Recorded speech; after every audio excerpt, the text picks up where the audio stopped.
ಓಂ ಶಾಂತಿ. ಇವತ್ತಿನ ನಮ್ಮ ಚರ್ಚೆಗೆ ಸ್ವಾಗತ. ಓಂ ಶಾಂತಿ. ನಮ್ಮ ಕೈಯಲ್ಲಿ ಇವತ್ತು ಸುಪ್ರೀಂ ಆಲ್ಮೈಟಿ ಯೂಟ್ಯೂಬ್ ಚಾನೆಲ್ನಿಂದ ಬಂದಿರೋ ಒಂದು ಅದ್ಭುತ ವಿಶ್ಲೇಷಣೆ ಇದೆ. ಇದು 5ನೇ ಜನವರಿ 2026ರ ಸಾಕಾರ ಮುರಳಿಯ ಬಗ್ಗೆ. ಈ ಮುರಳಿ ಅಂದ್ರೆ ಇದೊಂದು ರೀತಿ ಬ್ಲೂ ಪ್ರಿಂಟ್ ಇದ್ದಾಗೆ. ಒಬ್ಬ ಸಾಮಾನ್ಯ ಮನುಷ್ಯ ಆತ ದೇವತೆಯಾಗಿ ಹೇಗೆ ಬದಲಾಗಬಹುದು ಅನ್ನೋದಕ್ಕೆ ಒಂದು ಕಂಪ್ಲೀಟ್ ರೋಡ್ ಮ್ಯಾಪ್ ಕೊಡುತ್ತೆ. ಹೌದು. ಇವತ್ತು ನಾವು ಅದನ್ನೇ ಸ್ವಲ್ಪ ಆಳವಾಗಿ ನೋಡೋಣ. ಈ ಜ್ಞಾನದ ನೀಲನಕ್ಷೆಯನ್ನು ಬಿಡಿಸಿ ಅದರ ಪ್ರತಿಯೊಂದು ಅಂಶವನ್ನು ಅರ್ಥ ಮಾಡಿಕೊಳ್ಳೋ ಪ್ರಯತ್ನ ಮಾಡೋಣ. ಖಂಡಿತ. ಚರ್ಚೆ ಶುರು ಮಾಡೋಕ್ಕೂ ಮುಂಚೆ ಒಂದೇ ಒಂದು ವಿಷಯ ಸ್ಪಷ್ಟಪಡಿಸೋಣ. ಮುರಳಿ ಅಂದ್ರೆ ಕೊಳಲು, ಅಂದ್ರೆ ಇಲ್ಲಿ ಪರಮಾತ್ಮನ ಮುಖದಿಂದ ಬರೋ ದೈವಿಕ ಸಂದೇಶ. ಸರಿ. ಸಾಕಾರ ಅಂತ ಯಾಕೆ ಹೇಳ್ತೀವಿ ಅಂದ್ರೆ ಈ ಸಂದೇಶಗಳು ಪ್ರಜಾಪಿತ ಬ್ರಹ್ಮರವರ ಭೌತಿಕ ದೇಹದ ಮೂಲಕ ನಮ್ಗೆ ಸಿಕ್ಕಿವೆ. ಸೊ ಅದಕ್ಕೆ ಇದು ಸಾಕಾರ ಮುರಳಿ. ಓಕೆ, ಸ್ಪಷ್ಟವಾಯ್ತು. ಹಾಗಾದ್ರೆ ಆ ರೋಡ್ ಮ್ಯಾಪ್ನ ಮೊದಲ ಹೆಜ್ಜೆ ಯಾವುದು? ನಮ್ಮ ಪ್ರಯಾಣ ಎಲ್ಲಿಂದ ಶುರುವಾಗಬೇಕು? ಆಕ್ಚುಲಿ ಉತ್ತರ ಮೊದಲ ವಾಕ್ಯದಲ್ಲೇ ಇದೆ. ಹೌದು, ನನಗೂ ಹಾಗೆ ಅನಿಸ್ತು. ತಂದೆಯ ಶ್ರೀಮತ್ನಿಂದ ನೀವು ಮನುಷ್ಯರಿಂದ ದೇವತೆಗಳಾಗುತ್ತೀರಿ. ಗೀತೆಯ ಜ್ಞಾನ ಮತ್ತು ರಾಜಯೋಗವು ನಿಮ್ಮನ್ನು ಸಂಪೂರ್ಣ ಪಾವನರನ್ನಾಗಿ ಮಾಡುತ್ತದೆ. ಎಕ್ಸಾಕ್ಟ್ಲಿ. ಅಂದ್ರೆ ದಾರಿ ಯಾವುದು, ಗುರಿ ಯಾವುದು ಎರಡನ್ನೂ ಒಂದೇ ವಾಕ್ಯದಲ್ಲಿ ಹೇಳ್ಬಿಟ್ಟಿದ್ದಾರೆ. ಹೌದು. ಇಲ್ಲಿ ಶ್ರೀಮತ್ ಅನ್ನೋ ಪದಕ್ಕೆ ಬಹಳ ತೂಕವಿದೆ. ಇದು ಸುಮ್ನೆ ಒಂದು ಅಡ್ವೈಸ್ ಅಥವಾ ಸಲಹೆ ಅಲ್ಲ. ಶ್ರೀಮತ್ ಅಂದ್ರೆ ಶ್ರೇಷ್ಠಾತಿಶ್ರೇಷ್ಠ ಮತ, ಒಂದು ಸುಪ್ರೀಂ ಡೈರೆಕ್ಟಿವ್. ಇವತ್ತಿನ ಜಗತ್ತನ್ನೇ ನೋಡಿ, ನಮ್ಗೆ ಸಾವಿರಾರು ಕಡೆಯಿಂದ ಸಲಹೆಗಳು ಬರ್ತಾನೇ ಇರುತ್ತೆ. ಹೌದು, ಗೂಗಲ್, ಯೂಟ್ಯೂಬ್, ಪುಸ್ತಕಗಳು ಎಲ್ಲವೂ ನಮ್ಮನ್ನ ಗೊಂದಲದಲ್ಲಿ ಮುಳುಗಿಸುತ್ತೆ. ಅದನ್ನೇ ಡಿಸಿಷನ್ ಫೆಟೀಗ್ ಅಂತಾರಲ್ಲ. ನಿಜ. ಯಾವುದನ್ನ ನಂಬೋದು, ಯಾವುದನ್ನ ಬಿಡೋದು ಅಂತಾನೆ ಗೊತ್ತಾಗಲ್ಲ. ಅದಕ್ಕೆ ಈ ಶ್ರೀಮತ್ ಅನ್ನೋದು ಒಂದು ಆಧ್ಯಾತ್ಮಿಕ ಪರಿಹಾರ. ಜ್ಞಾನದ ಮೂಲ ಒನ್ನೇ ಅಂತ ನಮ್ಗೆ ನಿಶ್ಚಯ ಆದಾಗ ಮನಸ್ಸಿನ ಅಲೆದಾಟ ನಿಲ್ಲುತ್ತೆ. ಓಕೆ. ನಮಗೆ ಡೈರೆಕ್ಷನ್ ಕೊಡ್ತಿರೋದು ಆ ಸುಪ್ರೀಂ ಸೋರ್ಸ್ ಅಂತ ಗೊತ್ತಾದಾಗ ಅದನ್ನ 100% ಫಾಲೋ ಮಾಡಕ್ಕೆ ಧೈರ್ಯ ಬರುತ್ತೆ.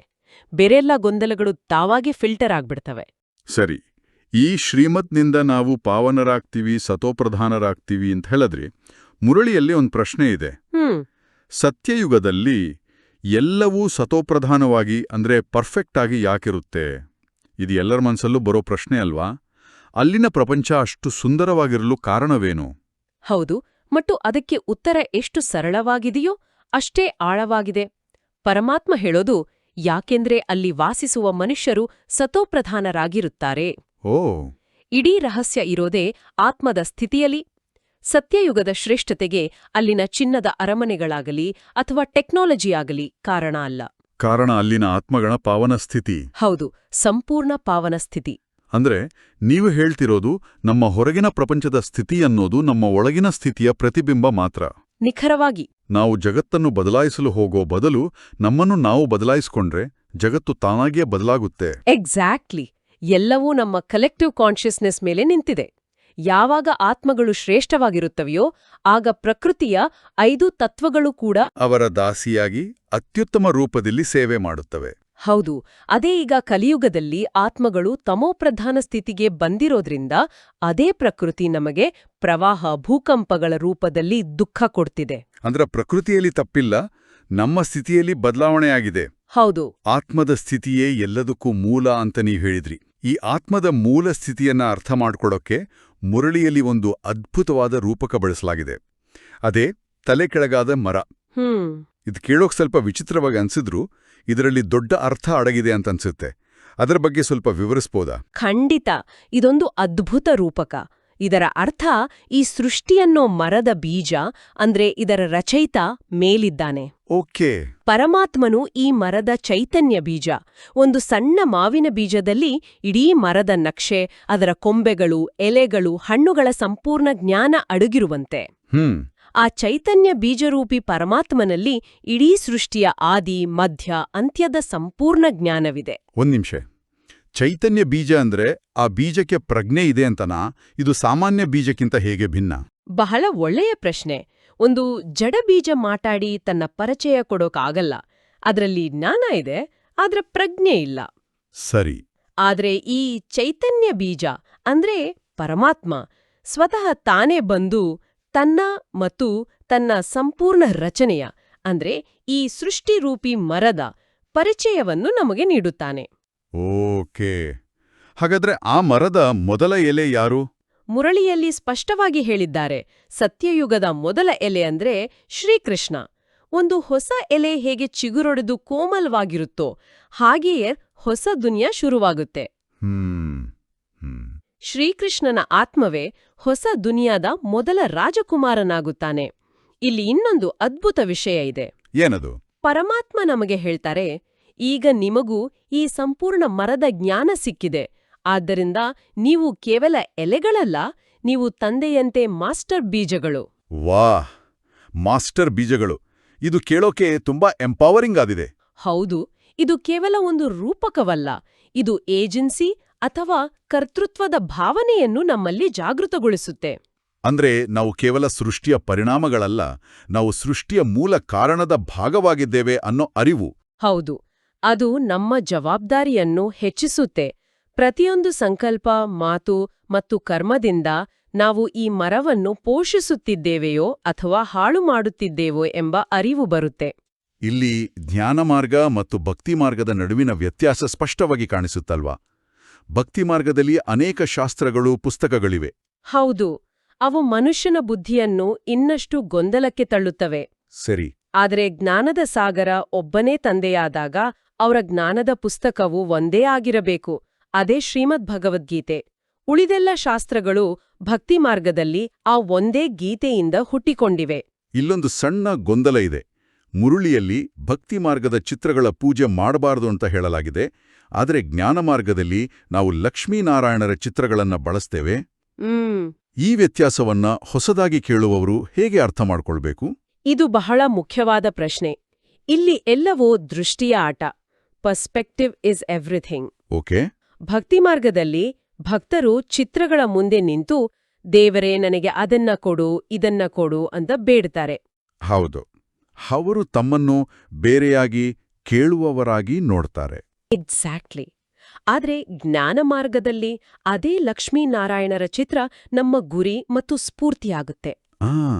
ನಾವು ಆ ಚಿತ್ರವನ್ನು ನೋಡಿ ನಾವು ಅವರಂತೆ ಆಗಬೇಕು ಎಂಬ ಸಂಕಲ್ಪವನ್ನು ಮಾಡುತ್ತೇವೆ. ಅಂದ್ರೆ ಬೇಡುವವರಿಂದ ಅವರಂತೆ ಆಗುವವರಾಗಿ ದೃಷ್ಟಿ ಬದಲಾಗುತ್ತೆ.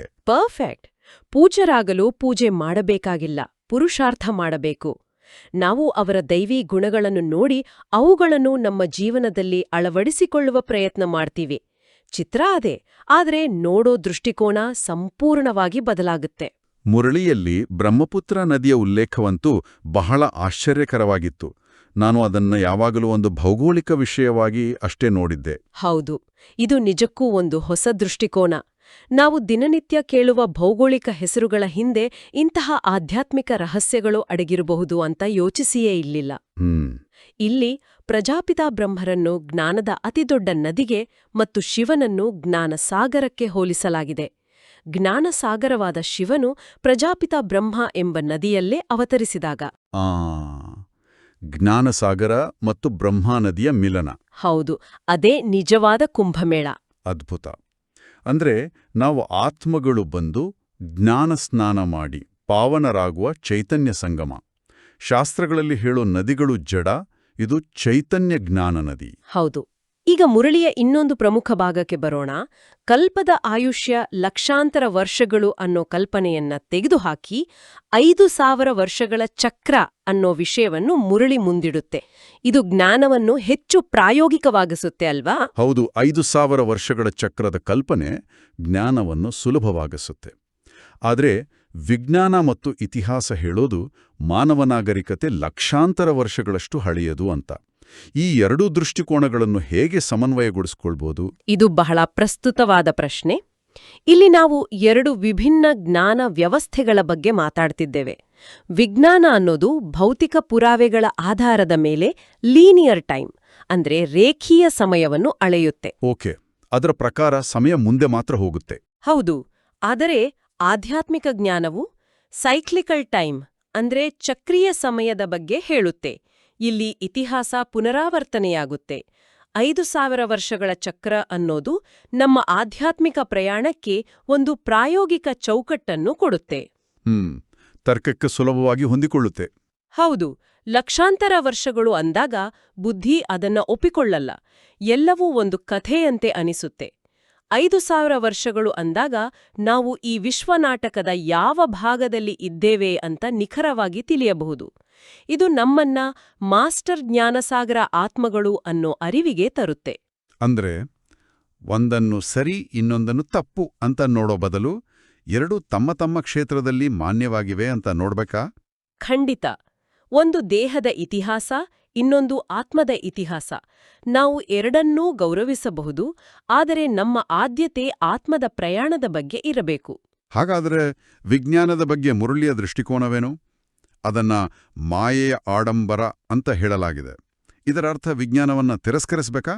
ಇಲ್ಲ, ಖಂಡಿತ ಇಲ್ಲ. ಇಲ್ಲಿ ವಿಜ್ಞಾನವನ್ನ ತಿರಸ್ಕರಿಸುವ ಬಗ್ಗೆ ಹೇಳ್ತಿಲ್ಲ, ಬದಲಿಗೆ ಅದಕ್ಕೊಂದು ದೃಷ್ಟಿಕೋನವನ್ನು ನೀಡಲಾಗಿತ್ತಿದೆ. ವಿಜ್ಞಾನವನ್ನು ಮಾಯೆಯ ಆಡಂಬರ ಅಂತ ಯಾಕೆ ಹೇಳಿದ್ದಾರೆ ಅಂದ್ರೆ, ಅದು ನಮ್ಗೆ ಅಲ್ಪಕಾಲದ ಭೌತಿಕ ಸುಖವನ್ನು ಕೊಡುತ್ತೆ, ಆದ್ರೆ ಅದ್ರ ಜೊತೆಗೆ ವಿನಾಶದ ಸಾಧನಗಳನ್ನೂ ಕೊಡುತ್ತೆ.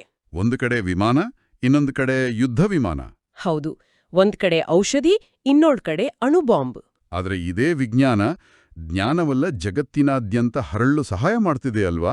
ಈ ಚರ್ಚೆ ಕೂಡ ಅದರದೇ ಒಂದು ಉದಾಹರಣೆ. ಖಂಡಿತ. ಅದಕ್ಕೆ ಹೇಳ್ತಿರೋದು, ವಿಜ್ಞಾನವನ್ನ ಒಂದು ಸಾಧನವಾಗಿ ಬಳಸಬೇಕು, ಆದರೆ ಅದ್ರ ಮೇಲೆ ಅವಲಂಬಿತರಾಗಬಾರ್ದು ಅಥವಾ ಅದರಿಂದ ಅಹಂಕಾರ ಪಡಬಾರ್ದು. ಸರಿ. ವಿಜ್ಞಾನದ ಜ್ಞಾನ ಆತ್ಮಕ್ಕೆ ಶಾಶ್ವತ ಶಾಂತಿ ಅಥವಾ ಸದ್ಗತಿಯನ್ನು ಕೊಡೋಕ್ಕಾಗಲ್ಲ. ಅದು ಪದಾರ್ಥದ ಜ್ಞಾನ, ಇದು ಪರಮಾತ್ಮನ ಜ್ಞಾನ. ಇದರಿಂದ ನಾವು ಮನುಷ್ಯರಿಂದ ದೇವತೆಗಳಾಗ್ತೇವಿ. ಓಕೆ.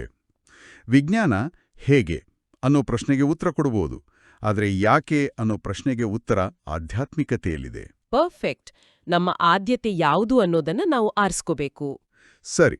ಇಷ್ಟೆಲ್ಲ ಆಳವಾದ ಚರ್ಚೆ ನಂತರ ಕೇಳುಗರು ತಮ್ಮ ದೈನಂದಿನ ಜೀವನದಲ್ಲಿ ಅಳವಡಿಸ್ಕೋಬೇಕಾದ ಮುಖ್ಯವಾದ 2-3 ಅಂಶಗಳು ಯಾವುವು ಅಂತ ನೀವು ಹೇಳ್ತೀರಿ? ಧಾರಣೆಗಾಗಿ 2 ಮುಖ್ಯ ಅಂಶಗಳನ್ನು ಹೇಳಬಹುದು.